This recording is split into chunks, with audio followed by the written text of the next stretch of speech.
Hi friends, कसे आहात? I hope आनंदित असाल, मजेत असाल आणि घरातच थांबत असाल.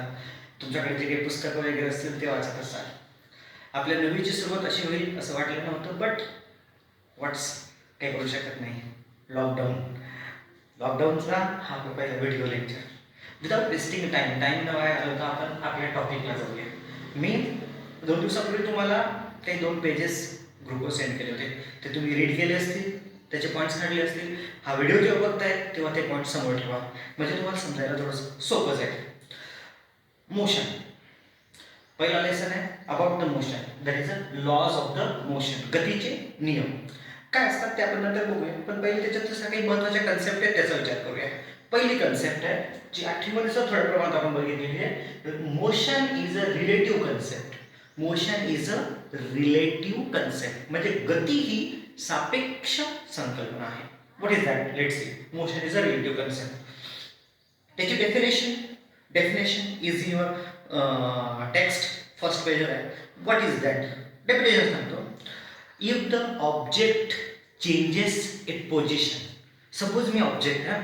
If the object changes it position with respect to the surrounding, then it is said to be motion, otherwise it is said to be rest. Means what? For example, मी 2 example देतो. 2 मूवमेंट करतोय, लक्षात घ्या. First movement 1 2 1 2, first second. Now okay. आता 2 example दिले तुम्हाला, one दिस one आणि ते. तुम्हाला काय वाटतं? What do you think? कुठं मोशन आहे? कुठल्यामध्ये? पहिल्यामध्ये, फर्स्ट और सेकंड?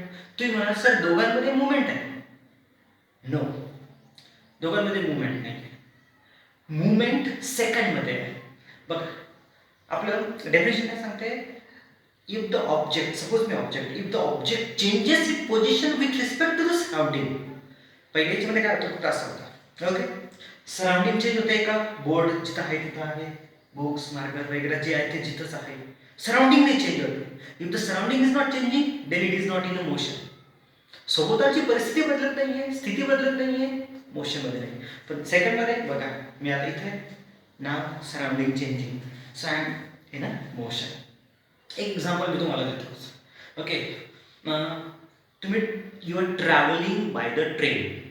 हां, तर ट्रेनने तुम्ही ट्रॅव्हल करतात. If you look out of the window, तुम्ही खिडकीच्या बाहेर जर पाहिलं, प्लांट्स, विलेजेस, हां, झाडं असतील, गावं असतील. जेव्हा आपण खिडकीच्या बाहेर पाहतो, when we look outside the window, they are moving backward. मागे जाताना दिसतात आपल्याला, राईट ना? Okay, plants moving back, villages moving back. परंतु त्या प्लांटजवळ, त्या झाडाजवळ जर एखादा व्यक्ती असेल तर त्याला ते कसं वाटेल? डेफिनेटली ते प्लांट स्टेबल. आपल्याला मुव्हिंग वाटतंय, त्याला स्टेबल. वाय? याचा आन्सर ना आपण आधीच्या एक्झाम्पल्समध्ये पण भेटलं, आणि आपली जी डेफिनेशन आहे कुठली? Motion is a relative concept, त्याच्यामध्ये आहे काय? I repeat. If the object changes it position with respect to the surrounding, then it is said to be motion. सभोवतालच्या संदर्भात जर ती तिची जागा बदलत आहे तर गतिमान. जागा तिची बदलत नाही आहे, कशा संदर्भात? सभोवतालच्या परिसंदर्भात. Then it is said to be rest. I hope understand झालं असेल. नाही झालं असेल मला व्हॉट्सअपवर विचारा. आणि ते एक्झाम्पल ट्रेनचं लक्षात ठेवा. तुम्हाला प्लांट्स मुव्हिंग वाटत आहेत, पण प्लांट जो आहे बाहेर त्याला स्टेबल वाटत आहे. वाय? आन्सर त्या डेफिनेशनमध्ये आहे, मला सांगायचं तुम्ही. Now next point, distance. What is distance? सोपे पॉईंट आहे. Let's try to understand. Distance is what? Suppose तुम्ही इथं आहात पॉईंट ए जवळ, and you start walking from A to B. Suppose तुम्ही किती झाले? 5 मीटर. किती झाले? A to B 5 metre. Then again you change the direction, and from B to you move to the point C 12 metre. Okay, so A to B and B to C. What is this? So first try to understand the distance. Distance is what? Distance is nothing but the actual path followed by the body. in between the initial point and the final point, starting point and the ending point. म्हणजे एखादी वस्तू प्रत्यक्ष मार्गक्रमण करते actually. Okay, following the path. Look, you started from A, then went to B, from B went to C. So this is what known as a distance. So distance is what? Distance मराठीमध्ये आपण त्याला म्हणतो अंतर. Distance is what? Actual path followed by the body. प्रत्यक्ष केलेले मार्गक्रमण. Okay, now displacement. Second point, displacement. What is displacement?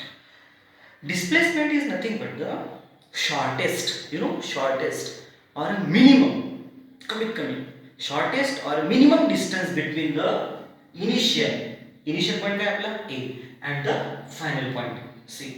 Okay, shortest distance between the initial and the final point. मला जर डायग्राम मध्ये दाखवायचं म्हटलं मी कसं दाखवलं बघा, दिस A to C and this is what known as a displacement, ज्याला मराठीमध्ये आपण म्हणतो विस्थापन. ओके, मराठी आणि इंग्लिश मीडियम दोघं आहेत त्यामुळे I am trying to mix up. If not understand you can ask me. So displacement and the distance. I hope तुम्हाला समजलं असेल. डिस्टन्स काय असतं? Actual path followed by the body. आणि डिस्प्लेसमेंट काय असतं? The shortest distance between the initial point and the final point. म्हणजे आरंभ व अंतिम बिंदूवरील सर्वात कमीत कमी अंतर. तुम्हाला तुमचं एक उदाहरण देतो. तुम्ही तुमच्या घरातून निघतात आणि क्लासपर्यंत येतात.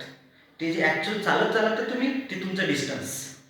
पण क्लासपासून तर घरापर्यंत शॉर्टकट जो असतो तुमचा, एकदम straight line shortcut, that is what known as a displacement. I hope समजलं असेल. एक तुम्ही मला सांगायचे 2 प्रश्नांची उत्तरं. पहिला प्रश्न तर प्लांटचं आणि ट्रेनचं जे दिलं, एकाला ते प्लांट स्थिर वाटतंय, दुसऱ्याला ते मूव्हिंग वाटतंय. आणि दुसरं A to B distance, A to B 5 metre आणि B to C 12 मीटर. मग टोटल डिस्टन्स किती आणि A to C हे जे डिस्प्लेसमेंट आहे हे सुद्धा किती. डिस्टन्स किती आणि डिस्प्लेसमेंट किती. याच्यात तुम्हाला ना पायथागोरसचा सिद्धांत, ओके, पायथागोरसचा जो रूल आहे, ओके, थेरम जे आहे ते तुम्हाला इथं अप्लाय करता येईल. आठवीमध्ये आय होप शिकलेले असाल.